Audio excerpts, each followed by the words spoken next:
ইন্দ্রাণী দত্ত একজন ভারতীয় অভিনেত্রী ও সেই সাথে একজন নৃত্যশিল্পী।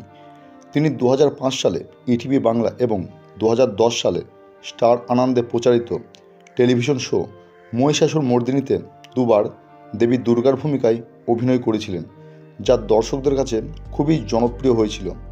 আজকের ভিডিওতে নৃত্যশিল্পী ও অভিনেত্রী ইন্দ্রাণী দত্তের জীবনের অজানা গল্প জেনে নেব। চলুন, লেটস স্টার্ট দ্য ভিডিও। জন্মেছিলেন তিনি কলকাতাতে 1970 সালের 6ই এপ্রিল। বর্তমানে তার বয়স 53 বছর। তার পিতার নাম ডক্টর হিমাংশু জ্যোতি দত্ত এবং মায়ের নাম মঞ্জুশ্রী দত্ত। ছোটবেলাতে ইন্দ্রাণী দত্ত কলকাতার কমলা গার্লস হাই স্কুলে পড়াশোনা করেছেন। ছোট থেকে তিনি অভিনয় জগৎ ও নৃত্যের প্রতি চরম আকর্ষণ অনুভব করতেন।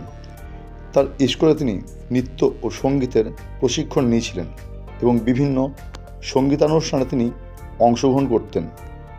স্কুল জীবন সমাপ্তের পর ইন্দ্রাণী দত্ত কলকাতার অন্তর্ভুক্ত শিবনাথ শাস্ত্রী কলেজ থেকে শিল্পে স্নাতক হন। অভিনয় ও নৃত্যের বাইরেও তিনি একজন পরিবেশপ্রেমী ছিলেন।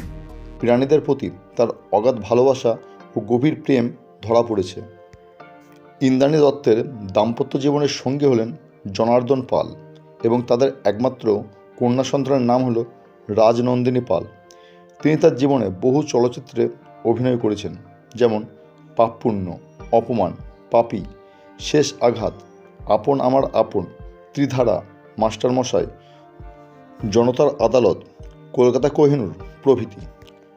তিনি প্রভাত রায় পরিচালিত সেদিন চৈত্র মাস ছবির জন্য বেঙ্গল ফিল্ম জার্নালিস্ট অ্যাসোসিয়েশনের সেরা অভিনেত্রীর পুরস্কার পান।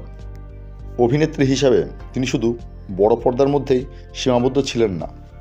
তিনি চিরকুমার সভা, শেষ প্রশ্ন, সীমারেখা, লৌহ কপাটের মতো সিরিয়ালেও দুর্দান্ত অভিনয় করে সকলের প্রশংসা অর্জন করেন। এছাড়াও তিনি থিরবিজুরি, ঠগের ঘর, শয়তময়ূর ও হাটবতির মতো টেলিফিল্মেও কাজ করেছেন। 1997 সালে তিনি হিন্দি টিভি সিরিজ ব্যোমকেশ বক্সিতে উমা চরিত্রে নেকলেস পর্বে অভিনয় করেছিলেন।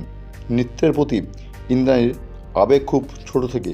সেই আবেগ থেকে তিনি কলকাতাতে নিজের একটি নৃত্যের স্কুল তৈরি করেন। এই নৃত্যের স্কুলটি খোলার আগে তার নিজের নৃত্যের ঝুলিও ছিল, যার নাম শ্রুতি। তার প্রতিষ্ঠিত স্কুল ইন্দ্রাণী দত্ত কালানিকেতন এখন কলকাতার একটি জনপ্রিয় ও অসাধারণ নৃত্য প্রতিষ্ঠান, যেটি সমগ্র পূর্ব ভারতে সুপরিচিত। তিনি বিদেশেও অনেক নৃত্যানুষ্ঠান উপস্থাপনা করেছেন। তো ফ্রেন্ডস, এই ছিল ইন্দ্রাণী দত্ত সম্পর্কিত সংক্ষিপ্ত ভিডিওটি ভালো লাগলে লাইক, কমেন্ট, শেয়ার করে দেবেন। আর চ্যানেল নতুন হলে প্লিজ চ্যানেলটি সাবস্ক্রাইব করে আমাদের পাশে থাকবেন।